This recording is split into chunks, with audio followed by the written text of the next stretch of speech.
अब देखो, कहानी की शुरुआत 1964 में होती है। हम एक कपल ललिता और गणेश को देखते हैं।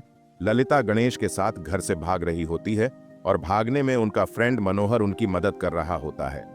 मनोहर ललिता से कहता है कि अगर तुम चाहो तो मैं तुम्हारे पापा से बात कर सकता हूं, तुम्हें भागने की जरूरत नहीं है। लेकिन गणेश बताता है कि हमारे पास ललिता के घर वालों को मनाने का टाइम ही नहीं है, क्योंकि ललिता प्रेग्नेंट है। और यह सुनकर मनोहर का चेहरा उदास हो जाता है। दरअसल स्कूल टाइम में मनोहर भी ललिता से एक तरफा प्यार करता था, लेकिन ललिता ने उसे छोड़कर गणेश को चुन लिया। खैर, मनोहर उन दोनों को लेकर शहर से दूर अपने फार्म हाउस पर आ जाता है। वह ललिता और गणेश को अपने बेडरूम में आराम करने के लिए कहता है और खुद बाहर आकर शराब पीने लगता है। असल में मनोहर आज भी ललिता को भूल नहीं पाया था और उसे गणेश के साथ देखकर मनोहर का दिल बुरी तरह से टूट जाता है और वह ललिता से बदला लेने का मन बना लेता है। वो बाहर अपनी गाड़ी के पास आता है, उसमें रखी गन निकालता है और जैसे ही वह अंदर जाने के लिए मुड़ता है, मनोहर को एक अजीब सी आवाज सुनाई देती है और हम कुछ इस तरह का सीन देखते हैं। यहां दोनों तरफ से उजाला और बीच में एक ब्लैक होल जैसा अंधेरा दिखाई देता है। मनोहर जैसे ही उस अंधेरे को पार करके दूसरी तरफ निकलता है, उसे गोलियां चलने की आवाज सुनाई देती है। मनोहर वापस से इस तरफ आता है। वो भागकर बेडरूम में जाता है तो देखता है कि किसी ने ललिता और गणेश को गोली मार दी है। गणेश की सांसें अब भी चल रही थी। मनोहर उससे पूछता है कि यह सब किसने किया। तब गणेश अपना आखिरी शब्द बोलता है कि तुमने ऐसा क्यों किया। मनोहर यह सुनकर शॉक्ड हो जाता है। अब इस घटना को ठीक से याद रखना एग्जाम में तो नहीं आएगा, लेकिन आगे की कहानी समझने में आसानी होगी। फिल्म का नाम है ब्लैक और यह फिल्म आपको प्राइम वीडियो पर देखने के लिए मिल जाएगी। टाइम ट्रेवल वाली स्टोरी है। फिल्म देखने में मजा भी आता है। और अगर आपने फिल्म देख ली है तो अब कहानी को समझने के लिए कहानी पर आगे बढ़ते हैं। 1964 वाली घटना के कई सालों बाद हम उपला पक्कम पुलिस स्टेशन का सीन देखते हैं। पुलिस वाले वसंत नाम के एक आदमी को थाने में बिठाकर पूछताछ कर रहे होते हैं। दरअसल कुछ टाइम पहले वसंत की वाइफ आरण्य ने पुलिस स्टेशन में कॉल किया था और बताया था कि वह एक बड़ी प्रॉब्लम में फंस गई है, लेकिन अब अरण्या गायब हो चुकी थी।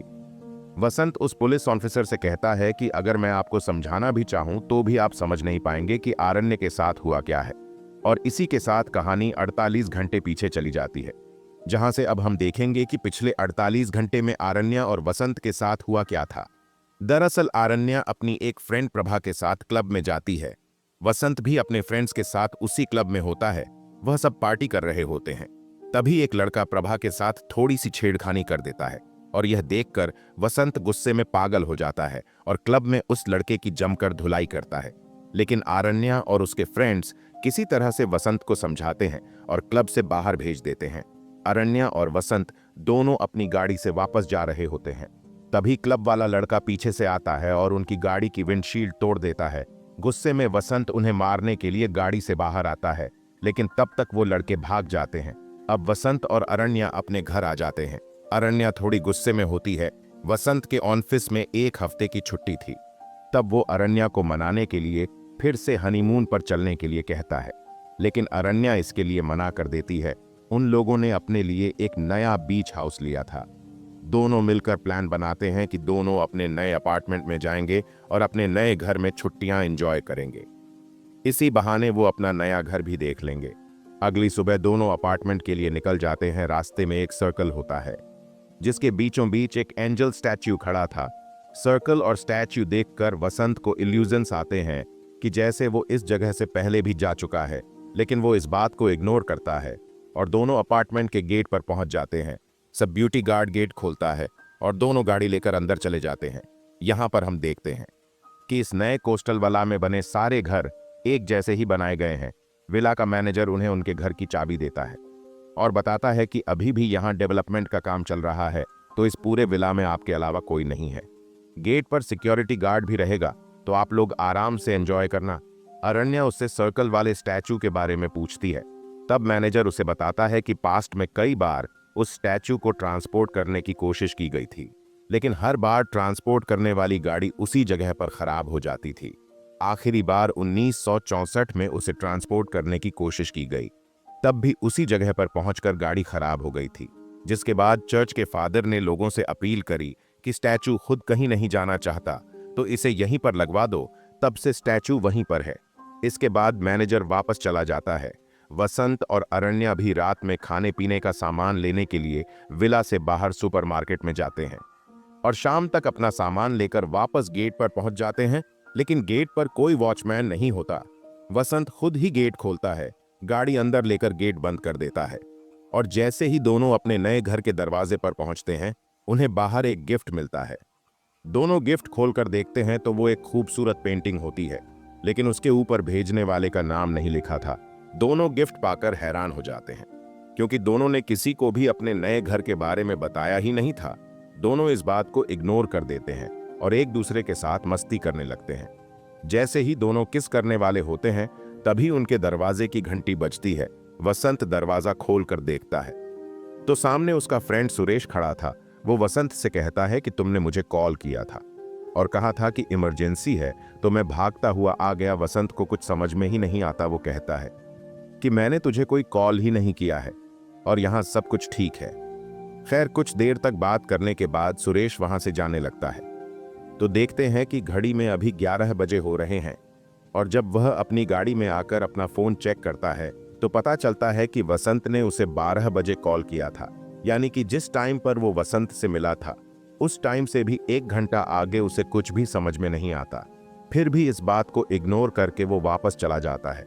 इधर वसंत को उसके बॉस का कॉल आता है और वह बालकनी में जाकर बातें करता है और वापस कमरे में आ जाता है। तभी अपार्टमेंट की लाइट चली जाती है। अरण्य कैंडल्स जला देती है। फिर दोनों जनरेटर रूम में जाते हैं, जनरेटर ऑन करते हैं, सारी लाइट्स ऑन हो जाती हैं। जिसके बाद अरण्या रिलैक्स फील करती है और वसंत के गले लग जाती है। तभी उसे एहसास होता है कि दीवार के पीछे से छुपकर कोई उसे देख रहा है। वो चौंक जाती है। वसंत दीवार के पीछे जाकर देखता है तो वहां कोई नहीं था। दोनों अपने कमरे में वापस आ जाते हैं। अरण्या खिड़की से बाहर देखती है तो सामने वाले घर की लाइट्स जल रही थी। वो वसंत से कहती है कि मैनेजर ने बताया था कि हम दोनों यहाँ अकेले हैं, तो सामने वाले घर में कौन है। वो दोनों चेक करने के लिए बाहर जाते हैं और इस बार हम देखते हैं कि रास्ते में एक जगह पर ब्लैक होल जैसा अंधेरा दिखाई दे रहा है। ऐसा ही सेम ब्लैक होल जैसा अंधेरा मनोहर ने भी 1964 में पार किया था। वसंत और आर्य को भी वही अजीब सी आवाज सुनाई देती है जो 1964 में मनोहर को सुनाई दी थी। लेकिन अनजाने में दोनों उस ब्लैक होल को पार करते हैं। उस घर के पास जाते हैं, खिड़की से अंदर देखते हैं तो शॉक हो जाते हैं, क्योंकि अंदर कोई और नहीं, अरण्या और वसंत ही बैठे थे। उनके घर का फर्नीचर, पेंटिंग, उनके कपड़े, सब कुछ सेम होता है। दोनों यह देखकर डर जाते हैं और भागने के चक्कर में खिड़की के पास रखा गमला गिर जाता है। दोनों अपने घर वापस आते हैं और सोचते हैं कि आखिर ऐसा कैसे हो सकता है। तभी वसंत खिड़की से बाहर देखता है तो इसकी खिड़की के पास भी गमला गिरा हुआ था और यह देखकर वसंत बुरी तरह से डर जाता है। दोनों भागकर अपनी गाड़ी के पास जाते हैं और गाड़ी में बैठकर विला से बाहर भागने की कोशिश करते हैं। अनजाने में वह बार बार उसी ब्लैक होल को पार कर रहे होते हैं और एक ही जगह पर गोल गोल घूम रहे होते हैं। उन्हें बाहर जाने का रास्ता ही नहीं मिल रहा था और जल्द ही दोनों समझ जाते हैं कि वो बस गोल गोल घूम रहे हैं। आखिरकार मजबूर होकर दोनों वापस अपने घर में आते हैं। लेकिन जैसे ही वो दोनों घर के अंदर जाते हैं तो देखते हैं कि घर का सारा सामान बिखरा पड़ा है। किसी ने उस पेंटिंग को भी तोड़ दिया है और यह सब देखकर अरण्या मदद मांगने के लिए तुरंत पुलिस स्टेशन में कॉल करती है और वसंत भी अपने फ्रेंड सुरेश को कॉल करता है। लेकिन सुरेश कहता है कि मैं तुम्हारे नए घर पर कभी नहीं आया, तो मैं कैसे आऊं। यह सुनकर वसंत हैरान हो जाता है और वो समझ जाता है कि 1 घंटे पहले सुरेश इसी कॉल की बात कर रहा था। वो अरण्या से कहते हैं कि सुरेश कह रहा था कि वो अभी तक यहां आया ही नहीं है, जबकि वो यहां आकर जा चुका है। दोनों अभी बातें कर ही रहे थे कि तभी कैंडल्स की वजह से खिड़की के कर्टन में आग लग जाती है। दोनों मिलकर आग बुझाते हैं। इसके बाद अरण्या कहती है कि जनरेटर ऑन करने के बाद जब हम लोग आए थे तो मैंने कैंडल बुझा दिया था, फिर भी सारे कैंडल जल कैसे रहे हैं। दोनों खिड़की से बाहर देखते हैं तो सामने वाले घर में भी उसी तरह से आग लग जाती है। वसंत को समझ में आ जाता है कि उनके साथ भी वही हो रहा है जो हमारे साथ हो रहा है। कंफर्म करने के लिए वो अपने घर की मेन स्विच को 1 सेकंड के लिए ऑन करता है। थोड़ी देर बाद सामने वाले घर में भी वही होता है। वसंत समझ जाता है कि फिलहाल ये दोनों जो कर रहे हैं वो दोनों आगे चलकर वही करने वाले हैं। वसंत को एक आइडिया आता है। वो उनसे कम्युनिकेट करने की कोशिश करता है। वो एक नोट लिखता है कि हमें समझ नहीं आ रहा कि यहाँ क्या हो रहा है, लेकिन तुम हमें अपना दोस्त ही समझना। इसके बाद दोनों अपने घर से बाहर जाते हैं, उस ब्लैक होल को पार करते हैं, सामने वाले घर में दरवाजे के नीचे से नोट छोड़ देते हैं और भागकर अपने घर में वापस आ जाते हैं। लेकिन अपने घर में भी उन्हें वही सेम नोट मिलता है जो सामने वाले घर में छोड़कर आए थे। वसंत एक दूसरा नोट लिखता है कि मुझे तुम्हारा नोट मिला, हम तुम्हें हर्ट नहीं करेंगे। वो फिर नोट डालने के लिए बाहर जाने वाला ही होता है कि तभी उसके दरवाजे के नीचे से भी एक नोट मिलता है। वसंत उस नोट को खोल कर देखता है तो उसमें लिखा था कि तुम्हारा नोट मिला, लेकिन हम तुम्हें हर्ट करेंगे। अब दोनों को समझ में नहीं आ रहा था कि क्या करना है। तभी उनके घर का दरवाजा खुलता है। एक दूसरा वसंत घर के अंदर आता है। वो अपने सामने इस वसंत को देखकर शॉक्ड हो जाता है और उसे मारना शुरू कर देता है। दोनों के बीच काफी देर तक फाइट होती है, लेकिन आखिर में हार मानकर दूसरा वसंत घर से बाहर भाग जाता है। पहले वसंत को लग रहा था कि यह सब कुछ लसिन हो सकता है क्योंकि उसने वाइन पी रखी है, लेकिन अब वसंत को पूरा यकीन हो जाता है कि यह कोई लुसिन नहीं है। उसके साथ सच में फाइट कर रहा था। उसके चेहरे पर चोट के निशान पड़े हैं। वो भी फाइट करने के लिए तैयार होकर बाहर निकलता है। अरण्या उसे रोक रही होती है, लेकिन दोनों ब्लैक होल को पार करके सामने वाले घर के पास पहुंच जाते हैं। वसंत खिड़की से अंदर झांक कर देखता है तो इस घर में अरण्या बेहोश होती है और वसंत उसे होश में लाने की कोशिश कर रहा था। और यह देखकर इस वसंत का गुस्सा शांत हो जाता है और दोनों वापस अपने घर में आ जाते हैं। लेकिन इस बार वसंत यह देखकर हैरान हो जाता है कि उसकी घड़ी में रात का 1 बज रहा था, जबकि मारपीट करने के लिए जब वह बाहर गया था तब उसकी घड़ी में 2 बज रहा था।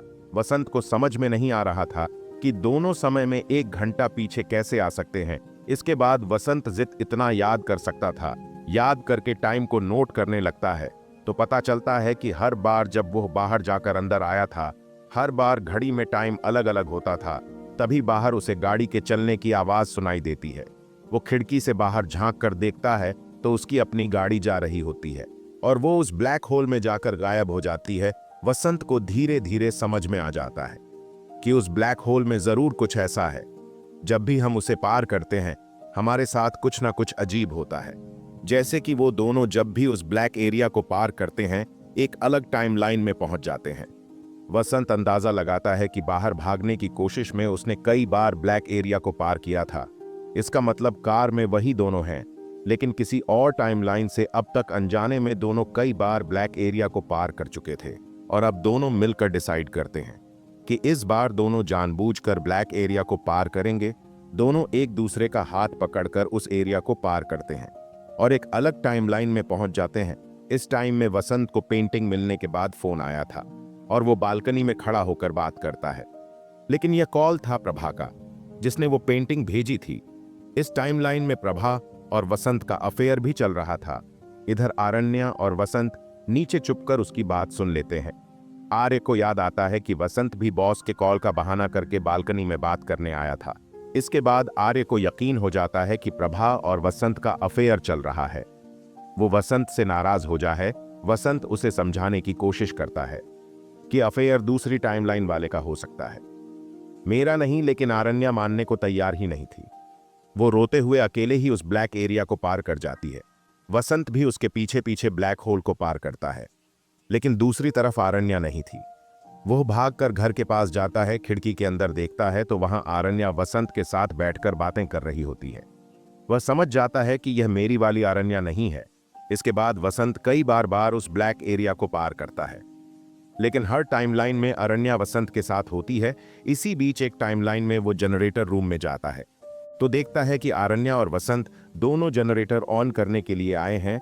आरण्या उस वसंत के गले लग रही थी। उस टाइम पर अरण्य ने इस वसंत को ही देखा था, लेकिन पकड़े जाने से पहले ही वसंत वहां से भाग जाता है। वो बार बार ब्लैक होल को पार करके अरण्य को ढूंढने की कोशिश करता है, लेकिन उसे कुछ भी हासिल नहीं होता और आखिरकार वो थक कर एक जगह पर बैठ जाता है। तभी हम देखते हैं कि ब्लैक एरिया अपने आप से खत्म हो जाता है और अगले ही पल पुलिस की गाड़ी आती है। पुलिस वाले उसे अरेस्ट करने लगते हैं, लेकिन वसंत को समझ में नहीं आ रहा था कि आखिर पुलिस वाले के आते ही ब्लैक एरिया गायब कैसे हो गया। वो पुलिस ऑफिसर को बताता है कि अभी 12 बजे बजने वाले हैं, जबकि आर्य 1:30 के आसपास गायब होने वाली है। लेकिन ऑफिसर उसकी कोई भी बात नहीं सुनता, उसे अरेस्ट करके थाने लेकर आ जाता है। थाने में पूछताछ करता है और यही सीन हमने ने वसंत की कहानी की शुरुआत में देखा था। वसंत समझ जाता है कि पुलिस वाले उसकी बात का यकीन नहीं करेंगे, उसे खुद ही वहां जाकर आरण्या को ढूंढना होगा। वसंत पुलिस स्टेशन में मारपीट करता है और वहां से भाग जाता है। भागते हुए वो स्टैचू वाले सर्कल के पास पहुंचता है। तभी दूसरी तरफ वह एक पुरानी कार को जाते हुए देखता है। वसंत को इल्यूजन्स आते हैं कि उसने पहले भी इस तरह से कार को जाते हुए देखा है। वसंत उस पुरानी कार का पीछा करता है और उसके घर पहुंच जाता है। पता चलता है कि वो आदमी कोई और नहीं मनोहर होता है, जिसे 1964 की कहानी में हमने देखा था। वसंत के मन में कई सारे सवाल थे। वो जानना चाहता था कि आखिर उसके साथ क्या हो रहा है। तब मनोहर उसे पूरी कहानी बताता है। दरअसल 1964 वाली घटना के बाद मनोहर ने टाइम ट्रेवल थ्योरी पर बहुत ज्यादा रिसर्च किया था। वह बताता है कि ब्रिटिश रूल के दौरान उस एरिया में अंग्रेजों का एक सीक्रेट लैब था, लेकिन किसी को नहीं पता कि वो लैब में क्या काम करते थे। 1971 में लैब में अचानक से आग लग गई थी। उसके बाद से लैब का क्या हुआ कोई नहीं जानता। 60 साल पहले मनोहर की लाइफ में जो हुआ था वो अब वसंत की लाइफ में हो रहा है। क्वांटम फिजिक्स में इसे सुपर पोजिशनिंग कहते हैं। मनोहर बताता है कि ओल्ड रिसर्च के हिसाब से टाइम एक सीधी रेखा है जिस पर पास्ट, प्रेजेंट और फ्यूचर चल रहा होता है, लेकिन मॉडर्न साइंस के हिसाब से मल्टीपल रियलिटीज हैं। कई सारे साइंटिस्ट्स ने पैरेलल रियलिटीज को एक्सप्लेन किया है। फॉर एग्जाम्पल, अगर हम एक बिल्ली को जहरीली केक के साथ एक बॉक्स के अंदर बंद कर दें तो या तो बिल्ली केक खाकर मर जाएगी और अगर केक नहीं खाएगी तो जिंदा बच सकती है। ये नॉर्मल थ्योरी है, लेकिन मॉडर्न साइंस के हिसाब से ये दोनों पॉसिबिलिटीज हैं, लेकिन हम अपने रियलिटी में एक ही पॉसिबिलिटीज को विटनेस कर सकते हैं और यही प्रकृति का नियम है। वो ब्लैक एरिया कुछ और नहीं, मल्टीपल रियलिटी में ट्रेवल करने के लिए एक पोर्टल है। जब तुम उस ब्लैक एरिया को पार कर रहे थे तब तुम अनजाने में ही सही, लेकिन अलग अलग रियलिटीज में ट्रेवल कर रहे थे और अलग अलग रियलिटीज में अपने आप को देख रहे थे। इसके बाद मनोहर वसंत को बताता है कि उस पोर्टल का संबंध सुपरमून से है और सुपरमून ही पोर्टल का ट्रिगर पॉइंट है, जो कि अगले 45 मिनट तक ही एक्टिव रहेगा। इस दौरान भी अगर सुपरमून बादलों के पीछे छिप गया तो पोर्टल बंद हो जाएगा। उसके पहले ही तुम्हें हर एक रियलिटी में अपनी वाइफ को ढूंढना होगा, ऐसी आरण्य को ढूंढना जो अपनी रियलिटी में अकेली हो। वसंत उसकी बात को अच्छे से समझ जाता है। वो वापस से कोस्टल पैराडाइज में आता है और अलग अलग रियलिटीज में ट्रेवल करके अपने आर्य को ढूंढने की कोशिश करता है।